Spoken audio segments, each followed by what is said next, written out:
Hi everyone, welcome back to this channel. I'm going to share a super handy Excel trick that will help you identify rows containing only text and no numbers. Let's dive right in. Imagine you have a long list of data with a mix of text and numbers. You can see here this is a mix of text and numbers, and you need to filter out the rows that only have text. So I need only the text. So it sounds tricky, right? Well, not anymore. I'll show you step-by-step formula to achieve this effortlessly. So let's dive in.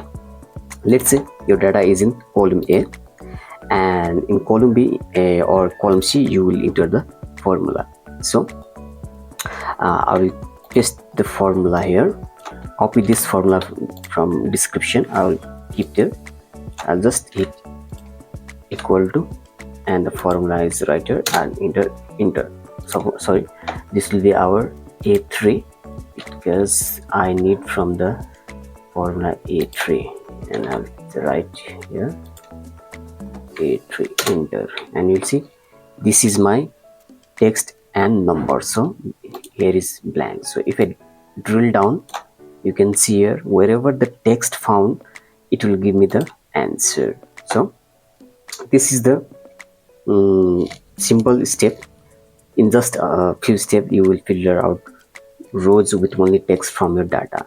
If you found this video helpful, don't forget to like, comment and subscribe for more amazing Excel tips.